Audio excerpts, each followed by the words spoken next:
안녕하세요. 이하은 원장입니다.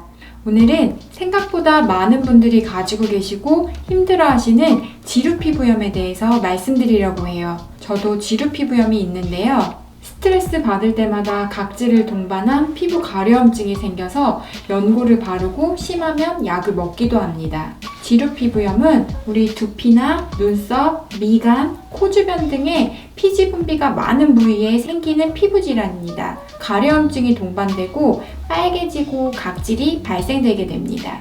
지루피부염은 사실 유전적인 요인이 가장 큽니다. 여기에 정신적인 스트레스나 수면 패턴이 변화되는 것 등이 지루피부염을 악화시키게 되는데요. 건조한 가을이나 겨울에 좀 악화되는 경향이 있습니다. 그 외에 피부 면역학적인 이상이나 그리고 시메티딘과 같은 약물 등에 의해서 유발되기도 하고 우울증이나 파킨슨 질환이 있으신 분들은 신경전달 물질의 이상에 의해서 지루피부염이 발병되기도 합니다. 저의 경우에는 시험 기간이거나 업무량이 많아지면 스트레스를 받기 시작하면서 나타나게 되는데요. 사실은 지루피부염은 휴가 가면 낫는 병이에요. 지루피부염이 생기는 연령대는 우선 3개월 이내에 신생아 두피에 잠깐 생겼다가 없어지는 경과를 보이고 그 이후에 청소년기 이후 호르몬에 의해서 피지샘이 활성화되면서 증상이 발생되다 한 40세에서 70세까지 지속되는 경향을 보입니다. 통계적으로는 전체 인구의 한 5% 정도에서 지루피부염을 앓고 있는 것으로 보고되지만 병원에 오지 않고 집에서만 관리하는 경우가 꽤 되므로 실제로는 더 많은 경우에서 지루피부염을 앓고 있을 것으로 생각됩니다. 지루피부염은 보통 두피나 얼굴에 반복되는 습지성 병변으로 나타나게 됩니다. 우선 두피는 가려움증이 동반되고 비듬이 발생되고 붉어지거나 심하면 진물도 나고 딱지가 생긴 경우도 관찰되게 됩니다. 그 외에 몸 피부에는 홍반 위에 노란 비듬, 각질이 생기고 가려움증이 동반되게 됩니다. 지루피부염 치료 전에 가장 중요한 것은 정확한 진단입니다. 건선이나 곰팡이 질환과의 감별이 중요합니다.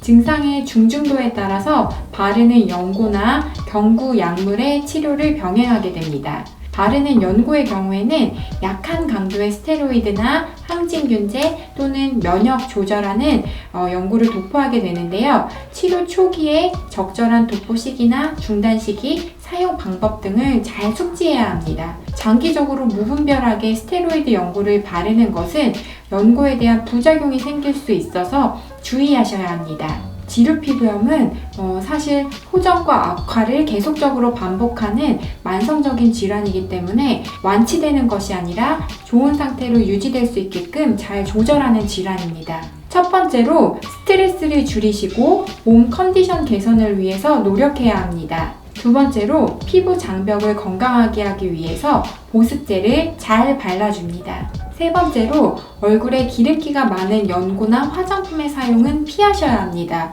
우리 피부에 각질이 일어난다고 해서 오일 등의 제품을 계속 사용하게 되면 피부염이 악화되실 수 있습니다. 네 번째로 알코올이 들어간 제품도 피부를 자극할 수 있으므로 주의하셔야 합니다.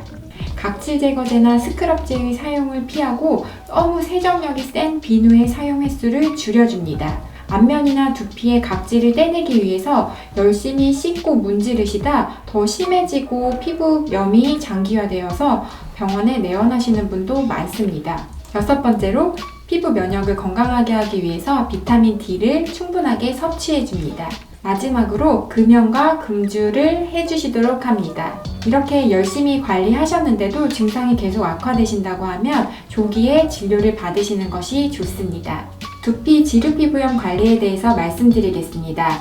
첫 번째로 샴푸 등의 세정제 사용 후에는 충분하게 헹궈주셔야 합니다. 두 번째로 두피를 시원한 바람으로 충분히 건조시켜줍니다. 세 번째로 두피에 비듬이 생긴다고 두피 관리실에서 무리하게 스케일링 등을 하시게 되면 일시적으로는 시원하게 느껴지시더라도 두피 지루피부염이 더 악화되실 수 있어 주의하셔야 합니다. 네 번째로 비듬이 심하게 떨어지는 경우는 아연 등이 함유된 지루피부염 전용 샴푸를 처방받으셔서 주 2-3회 정도 사용해 주시고 호전 시에도 주 1회가량 유지해 주시도록 합니다. 두피 지루피부염은 방치 시에 탈모로 진행될 수 있으므로 조기에 치료받으셔야 합니다. 최근 갑자기 탈모가 심해졌다고 오시는 분들 중에 두피를 잘 살펴보면 두피 지루피부염으로 탈모가 시작되신 분들도 계십니다. 초기에는 두피 지루피부염으로 치료 시 다시 원상태로 모발이 자라날 수 있지만 염증이 반복이 되면서 두피의 흉터 조직처럼 진행이 되면 돌이킬 수 없는 탈모가 될 수 있으니 두피 지루피부염은 조기에 치료를 받으시는 것이 좋습니다.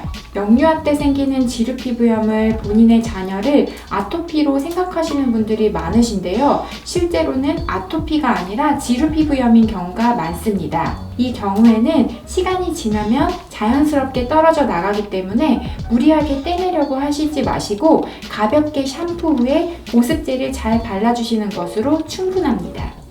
감사합니다. 다음 주에 뵐게요.